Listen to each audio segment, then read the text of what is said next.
주님의 평화를 빕니다. 오늘 말씀의 제목은 만민이 기도하는 집입니다. 만민이 기도하는 집.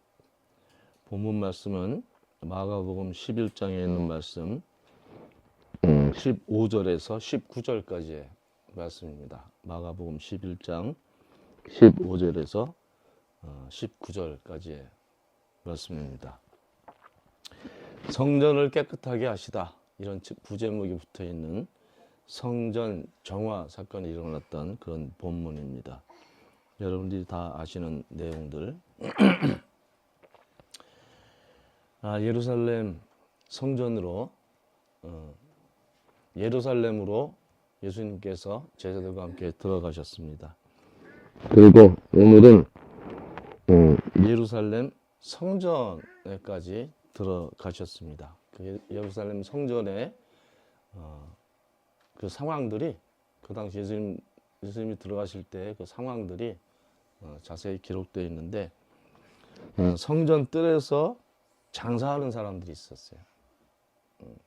그리고 돈을 바꿔주는, 환전하는 사람들도 있었어요. 그리고 성전과 상관없는 팔 물건들을 이렇게 나르는 사람들도 많이 있었습니다. 예수님께서 그 사람들을 다 쫓아내시고, 그리고 이렇게 말씀하십니다. 내 집은 기도하는, 만민이 기도하는 집이라고 불릴 것이다 하지 않았느냐. 그런데 너희는 그곳을 강도들의 소굴로 만들어 버렸다.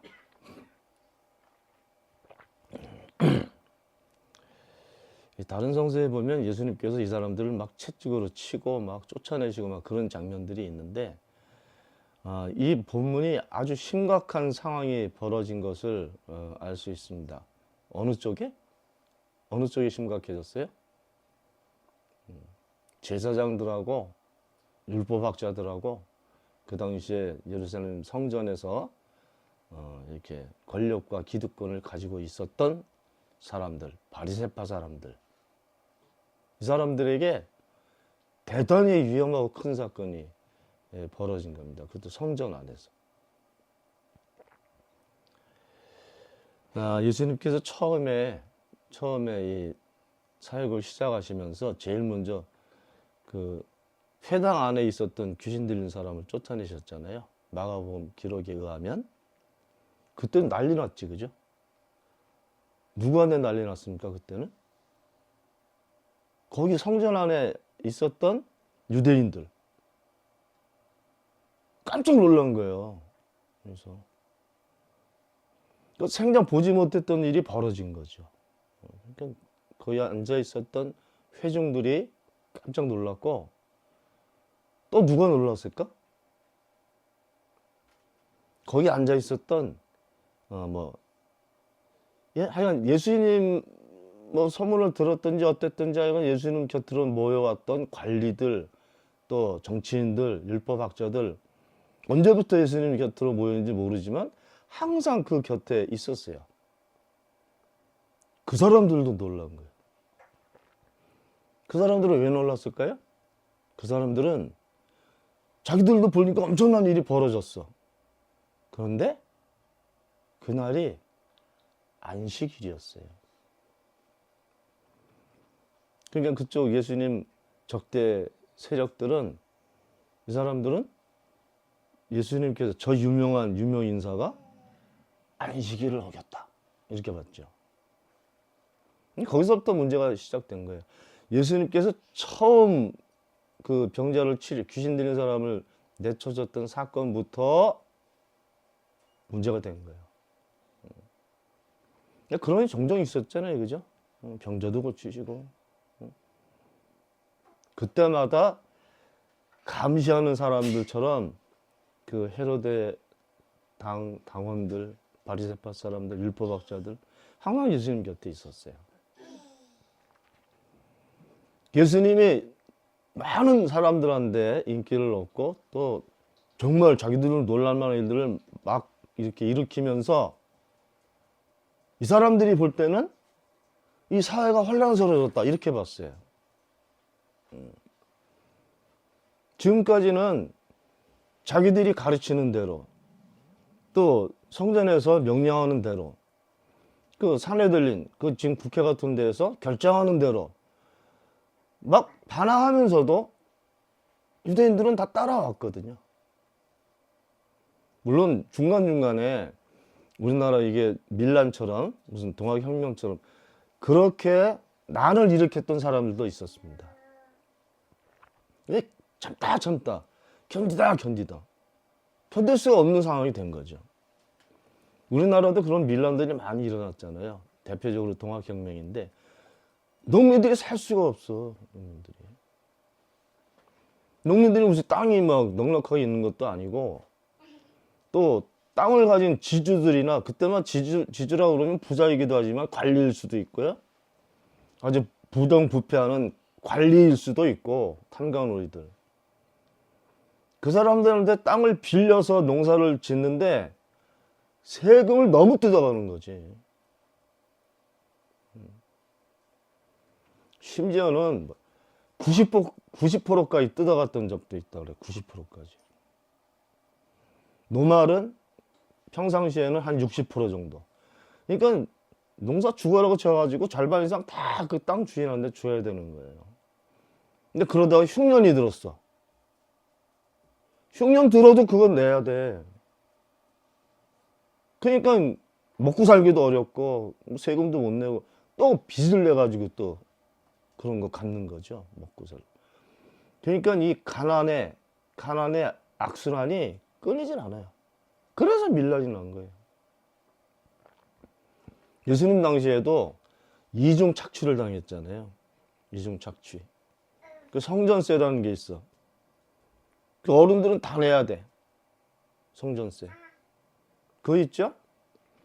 그리고 여러분들 그 세리 기억나죠? 세리. 예수님 제자 됐던. 거기도 또 착복하는 물이야. 그러니까 뭔가 움직이고 팔고 사는 데는 다 들어가가지고 세금을 뜯는 거예요. 근데 그냥 정해진 세금만 뜯는 게 아니라 더 뜯어. 왜냐하면 세금을 뜯어가지고 이 상납해야 돼, 상납. 헤로드한테도 주고 로마 정권에도 주고 그냥 남는 거 가지고 자기가 먹는 거예요. 그 예수님 만난 그 삭개오라는 사람 있잖아요. 세관 장이었거든요. 그러니까 세관의 우두머리야. 돈 많이 벌었죠. 그런 식으로 동족을 뜯어먹으면서 돈을 번 거야. 근데 나중에 예수님 만나고 나서는 회개해가지고 자기 절반의 재산의 절반을 다 가난한 사람들은 나눠줬잖아요. 돈이 얼마나 많이 있으면 나눠줄 정도까지 될까? 그러니까 이 정말 가난한 사람들, 이 민중들, 그 소외된 사람들, 그 정권에 의해서 죄인이라고 낙인 찍힌 사람들, 홀로 된 여인들, 고아들, 이 살 수 있는 세상이 아니었던 거죠. 그러니까 예수님 당시 바로 전에 드가라는 사람이 난을 일으켰어요. 근데 거기 모인 사람들이 한 2만 명 정도 됐다고 그러잖아요. 그리고 한동안 이 정권이 굉장히 위협적인 존재가 됐었겠죠. 그죠?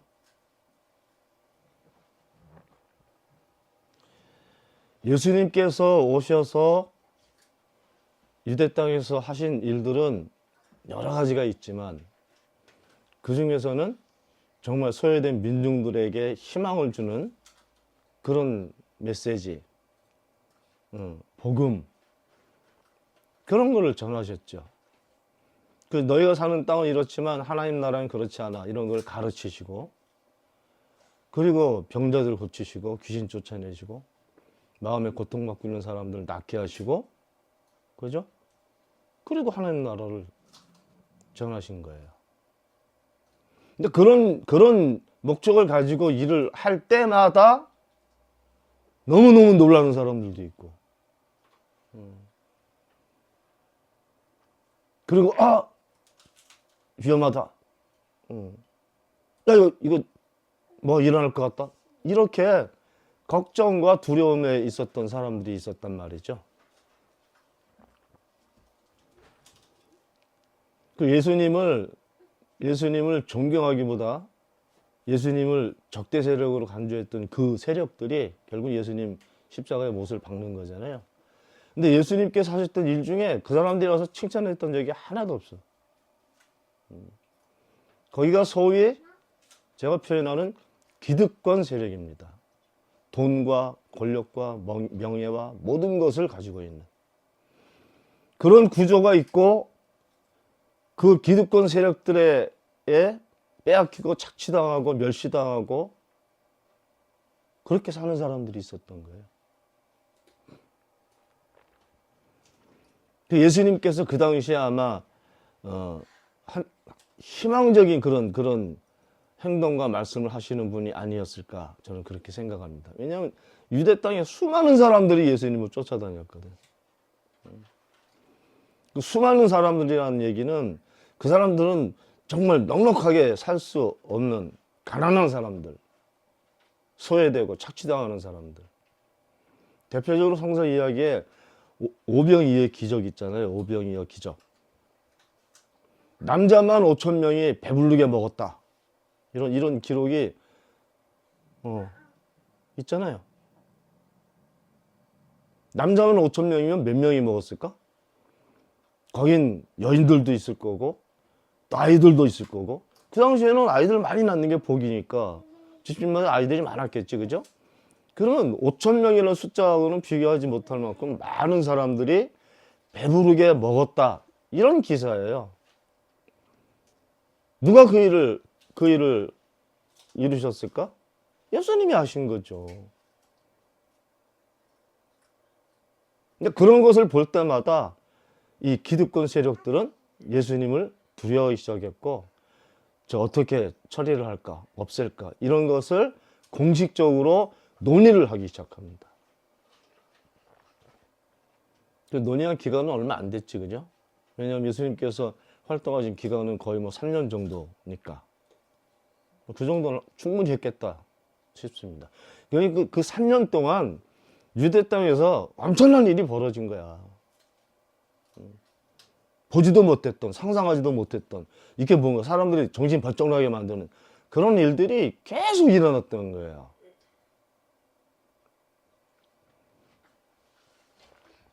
그래서 아군하고 적군하고 갈리는 그 시점에 온 민족들은 예수님을 왕으로 세우려고 그러고, 그거를 보고 있는 이 기득권 세력자들은 어떻게든지 예수를 없애려고 이렇게 논의를 하고 있는 그 시점에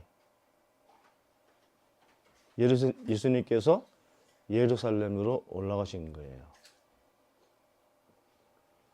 굉장히 아슬아슬한 그런 순간 아닙니까? 근데 가셔서 성전을 정리하신 거예요. 어떤 부분을? 본래 모습을 잃어버린 그 성전의 모습을 다 치워버리신 거예요. 그리고 이렇게 말씀하신 거예요.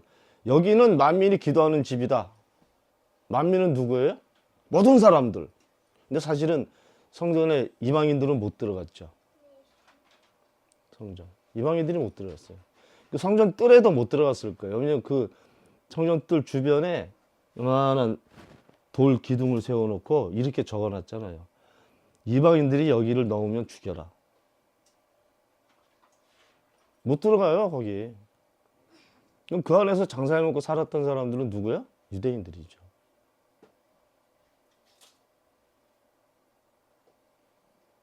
예수님 표현으로는 여기는 만민이 기도하는 집인데, 기도하는 집은 뭐예요? 장소예요? 기도하는 사람들이 있다는 것은 하나님과 거기서 만나고 있는 사람들이 있었다는 거잖아요. 오순절 다락방 사건도 똑같은 거예요. 거기서 기도하고 오순절 돼서 성서 연구하고 이렇게 사람들이 모여 있을 때 그 사람들에게 성령이 찾아가신 거잖아요. 기도할 때 꿈도 꾸고, 기도할 때 환상 보고, 기도할 때 하나님 만나고. 이사야도 죽기 직전에 마지막 기도하고 죽어야 되겠다. 그래서 성전에서 기도하다가 하나님 만난 거 아니에요? 그러니까 기도하는 사람에게는 하나님 곁에 계신다니까요. 그럼 기도하는 집은 거기 하나님께서 내려와 계신 장소지. 근데 그 장소를 뭘로 만들어요? 강도의 소굴로 만들었다. 도둑놈들의 소굴이 아니야. 도둑놈하고 강도하고 차이가 뭐예요? 도둑놈은 이게 몰래, 주인 몰래 들어서 싹 이렇게 훔쳐가지고 가는 사람. 그게 도둑이지. 강도는 뭐예요? 와서 주인 패고 칼로 찌르고 때로는 죽여가지고 그 다음에 그 물건이나 재물을 뺏어가는 사람 아니에요.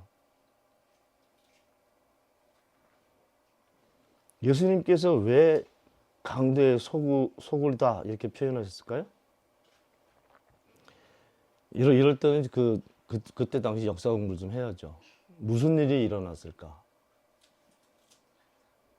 모든 유대인들은 그냥 당연한 거야 이렇게 생각하는 일이 오랫동안 성전 문화로 자리 잡고 있었죠. 여기 지금 장사하는 사람들은 이 사람들은 성전 기득권자들한테서 이 허가를 받아서 거기서 장사했던 사람들이에요. 환전상은 왜 거기 돈 바꿔주는 환전성이 있어요? 유대인들이 성전에다 세금을 내야 돼. 세금을 내는데 자기 돈 일상적으로 쓰는 그런 세겔로 못 내요. 그럼 어떻게 합니까? 성전 세겔로 바꿔야 돼. 바꿔서 그것으로 세금을 내야 돼요. 그래서 환전상이 있는 거예요. 그럼 그 환전상들은 돈을 바꿔주고 이걸 저걸 먹을 거 아니에요. 수급이나 뭐 이런 거. 그럼 거기 번 돈에서 일정 부분을 성전 기득권자한테 헌납을 하는 거지. 허가받고 해야 되니까 그걸 뭘 세를 내야 될 거 아니에요. 그래서 그렇게 민중들을 악착같이 착취하는 두 세력이 이렇게 결합해서 같이 나쁜 짓을 하고 있었던 거죠. 그거보다 더 심각한 거. 이 정도는 약한 거예요. 이건 표면적으로 드러난 일. 내부적으로 어떤 일이 있었는가 하면 예를 들면 6월절 기간 동안에는 하루가 아니고 며칠이 있었겠죠. 6월절 기간에는 이스라엘 남자들은 모두 성전에 올라가서 제사를 드려야 돼요. 법이에요, 그게 법. 그럼 12살 넘은 유대인이 몇 명이나 됐을까? 그때 예루살렘에 이렇게 주변에 살고 있는 사람들이 한 3만 명 정도 됐다고 그러는데, 물론 더 됐을 거예요, 그건. 제물을 드려야지 제사를 드릴 수 있잖아요. 그러니까 6월절 명절을 위해서 거기 가서 성전에 가서 직접 제사를 드리기 위해서 제물을 준비해야 되잖아요. 어떤 경우에는 이 제물을 정말 정성스럽게 잘 기르고 이렇게 했던 경우도 있죠. 돈 많은 사람은 소, 좀 적은 사람은 양, 아니면 염소, 돈 없는 사람들은 비둘기라도 바쳐야 돼. 비둘기 살 돈도 없으면 조금 곡물이라도 가지고 와서 그거를 제단에 바쳐야 돼요. 근데 제단에 제물로 바치기 위해서는 그 제물들이 정말 좋은 거야 되겠지, 그죠? 결함이 없는 거. 그거 일반적이잖아요, 그죠? 그래, 유대인들이 예루살렘 성전으로 올라옵니다. 제사 드리러. 근데 거기에 딱 검역소가 있어. 거기 그 기득권자들이 성전에서 일하는 관리나 무슨 이런 사람들이 거기 딱 서가지고 재물 검사를 하는 거예요. 이 재물이 온전한가? 상처난 게 없나? 좀 이거 병들지 않았나? 이런 거 기본적으로 보는 거죠. 왜? 좋은 재물로 제사를 드려야 되니까. 근데 거기에 이 꼼수가 들어가는 거죠. 이렇게 봐가지고 괜찮은데? 이거 좀 이상하다. 먹는 거 아니야? 아닙니다, 아닙니다. 이건 안 될 것 같아. 뺏겨. 그럼 뺏긴 사람은 다시 고향 가서 다시 비둘기 한 마리 가져야 되나? 거기 옆에 성전에서 이거 하랄 같은, 지금 얘기하면 하랄 같은 그런 재물을 파는 판매소가 있어요. 얼마 겨자 먹기로 거기 가서 그거라도 사야 되는 거잖아요. 그래야 제사를 드릴 수 있으니까. 거기 사가지고 이제 억울하지만 드리는 거예요. 그럼 여기서 정리된 재물들은 어떻게 되나요? 이렇게 한 바퀴 돌아서 다시 그 재물 판매소로 가. 여러분들 상상이 되죠? 이중착취. 근데 한두 사람도 아니고 진짜 그 수많은 유대인 중에 만약에 3분의 1만 그렇게 했다. 그 돈이 얼마나 많겠습니까?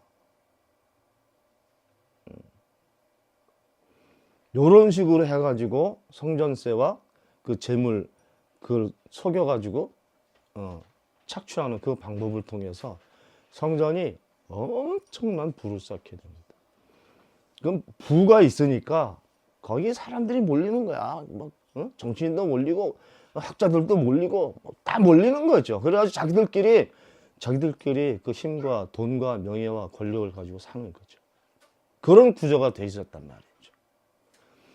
그런 장소가 성전이었던 거예요.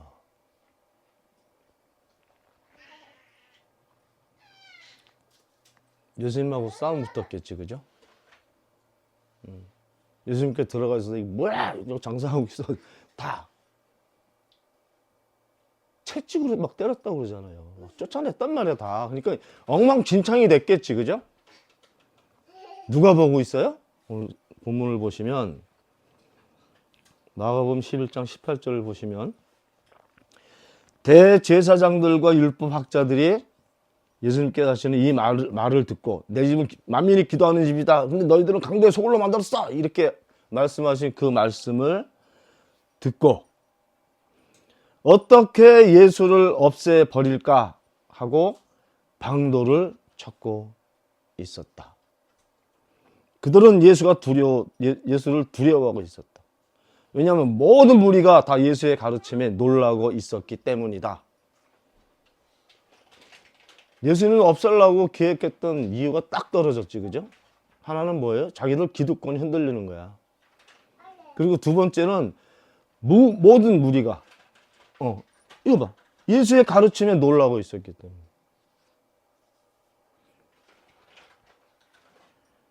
이 정권이 바뀔 것 같은 거예요. 요즘식으로 표현하면 이게 큰 혁명이 일어나가지고 이 정권이 바뀔 것 같은 두려움을 헤롯 당원들, 제사장들 그룹, 율법학자들, 바리새파 사람들.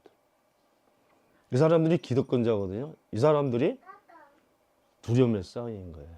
그래서 예수와 한번 협상하거나 이런 게 아니라 예수를 아예 없애버리려고 구상을 했다고요. 그걸 한 3년 정도 하다가 결국은 진짜 재판에 넘겼잖아요. 죄 없는 분을. 요즘 우리 한국 상황하고 비슷하지 않아요? 죄 없는 분을 범죄자로 만들려고 몇 년 동안. 그게 아마 기네스북에 오를 수도 있다고 그러잖아요. 300 몇 번을 압수수색했다며. 참 기절할 일이에요. 그러니까 여러분들 꼭 그 한국 정치사도 좀 공부하셔야 됩니다. 정치사도 하고 한국 전체 세계적인 경제나 정치나 문화도 뭐 중요하지만 그런 것들에 대해서 좀 관심을 가져야 돼요. 기독교인들은. 그리스도인들이 그쪽에 관심을 안 갖기 때문에 이게 맞다 틀리다 얘기할 수 있는 그룹이 없는 거예요. 교회가 지금 아무것도 안 하고 있잖아, 교회가. 우리나라 내란이 일어났어요. 그런데 교회가 아무 얘기도 안 해. 지금 와가지고 신학생 몇 사람들이 뭐 파면해야 된다 뭐 이런 얘기 하고 있지. 교회가 안 움직인다니까요. 천주교에서 그 정치교회 사제단에서 처음에 조금 움직이다가 지금 좀 떠난 것 같다. 워낙 우리 국민들이 워낙 많은 숫자가 광화문에 모이기 때문에 그럴 수도 있어요. 근데 그 소리를 내야 돼요. 그리스도인이든 그리스도인이 아니든. 최소한 조선시대 말고 일제부터라도 알아야 됩니다. 일제가 우리를 어떻게 수탈했는지,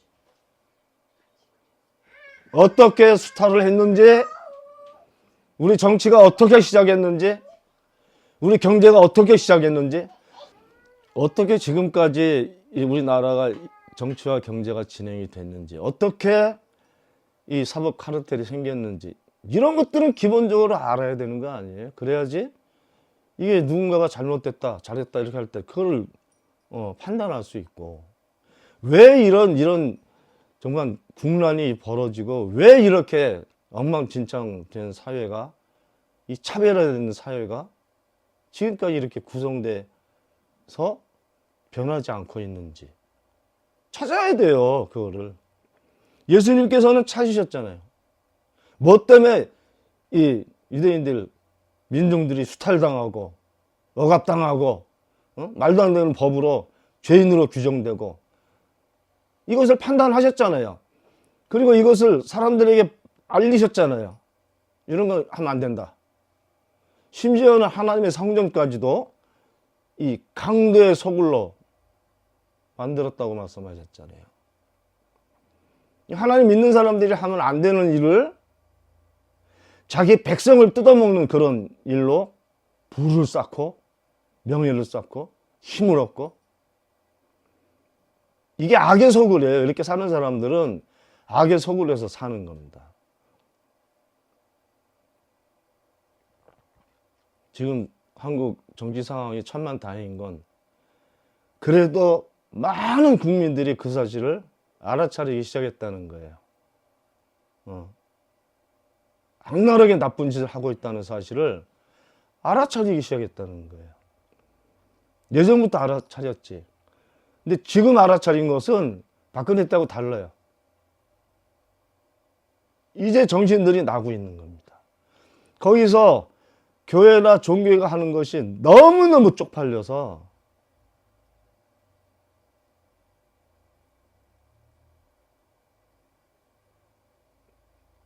예루살렘 성전하고 똑같이 변했어요.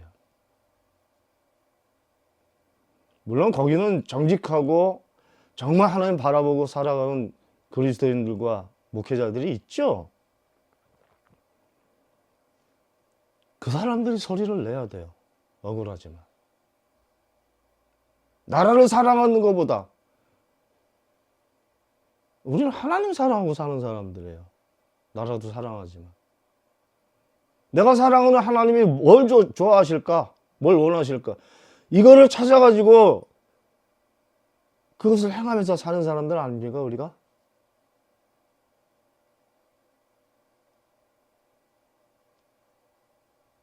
회개를 해야 돼. 회개를 하고 내 생각과 삶을 하나님 쪽으로 다시 세우셔야 돼요. 하나님 쪽으로. 하나님 쪽에 서게 되면 악이 악으로 분명하게 보입니다. 선이 선으로 분명하게 보여요. 그래서 그것을 구분하고 판단하면서 살 수 있어요. 그렇게 산 사람들 많습니다. 신앙의 역사에서. 양다리에 걸치지 말고 우리의 생각과 우리의 행동과 우리의 삶을 하나님께로 돌릴 수 있기를 바랍니다. 그것이 우리가 살 길, 이 인류가 살 길입니다.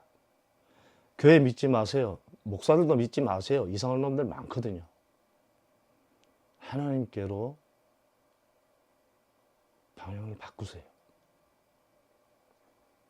그게 우리가 살 수 있는 길입니다. 교회는 없어집니다. 예루살렘 성전이 없어진 것처럼 교회는 없어져요. 교회 건물도 다 무너졌어요. 예수님 제자들이 이 성전 앞을 지나가다가 선생님 이 얼마나 아름다운 건축물입니까? 예수님께서 그러셨죠. 너 아름답게 보이니? 그거 돌 위에 돌 하나 남지 않고 다 무너질 거야. 그럼 무너졌어요. 없어졌어요. 우리의 생각과 우리의 행동과 우리의 삶의 자리를 하나님께로 돌리는 게 중요합니다. 그게 우리가 살 길입니다. 기도합시다. 하나님,